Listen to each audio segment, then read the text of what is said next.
Hello everyone, welcome to RV Search English. So students, in this video, we are going to learn 10th standard full English poem Where the Mind is Without Fear. मित्रांनो, या व्हिडिओमध्ये आपण 10th standard full English म्हणजे higher लेवलमधील पहिली poem where the mind is without fear ही बघणार आहोत. Let's get started.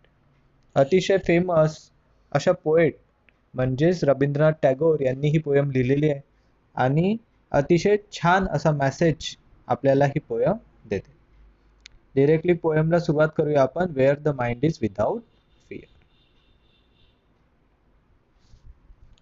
पोएट म्हणतात, where the mind is without fear and the head is held high, where knowledge is free, where the world has not been broken up into fragments by narrow domestic walls. मित्रांनो, इथे poet अशा एका देशाचं वर्णन करत आहे ज्या प्रकारचा देश त्यांना बघायचा आहे फ्युचरमध्ये. म्हणजे भारत हा एक असा देश बनला पाहिजे ज्यामध्ये त्यांनी पोएममध्ये सांगितलेल्या सर्व गोष्टी त्यांना दिसायला हव्या, त्यांना बघायच्या आहेत. आणि त्यामुळेच त्यांनी आपले जे विचार आहे आपल्या देशाप्रती की माझा देश कसा असला पाहिजे तो या पोएममधून त्यांनी व्यक्त केलेला आहे. ते म्हणतात, where the mind is without fear, अशी जागा जिथे mind is without fear, mind म्हणजे काय तर विचार आणि फिअर म्हणजे भीती, अशी जागा जिथे आपले विचार हे कुठल्याही भीतीशिवाय आपण व्यक्त करू शकलो पाहिजे. And the head is held high, आणि जिथं सर्व लोक सन्मानाने जगले पाहिजे. म्हणजे सर्वांचे जे हेड आहे, सर्वांचे डोके हे सन्मानाने उंच असले पाहिजे. वेअर नॉलेज इज फ्री, जिथे नॉलेज म्हणजे ज्ञान हे मुक्त असलं पाहिजे. म्हणजे ज्याला हवं आहे, ज्याची इच्छा आहे, त्या सर्वांपर्यंत नॉलेज पोहोचलं पाहिजे.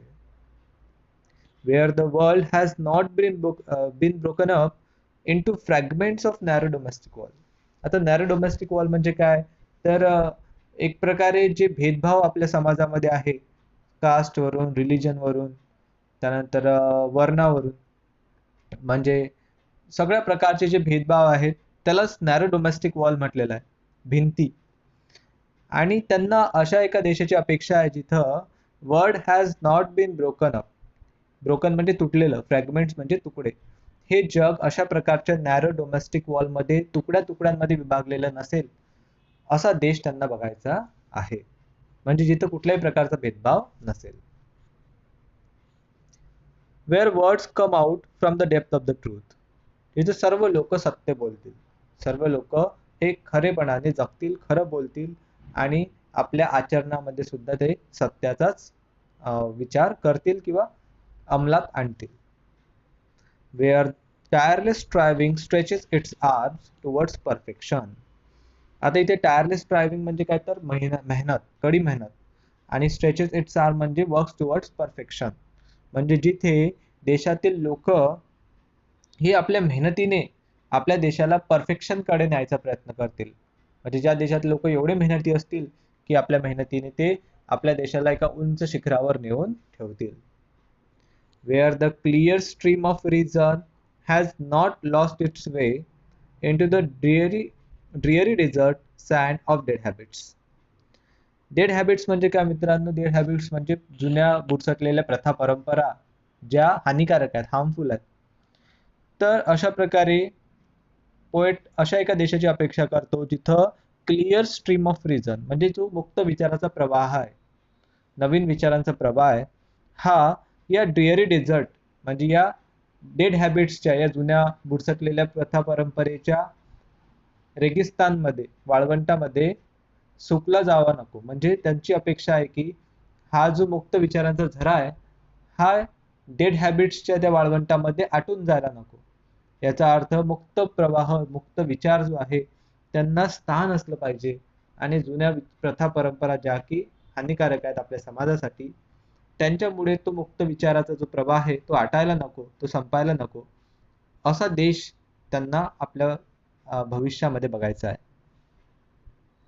Where the mind is led forward by thee, जिथे सर्व लोक एका विचाराने पुढे सरकतील, एका विचाराने पुढे जातील, देश हिताचा, देशाला प्रगत करायचं काम करतील. Into ever widening thoughts and action, आणि जिथे ever widening thoughts and action, लोकांचे खुले विचार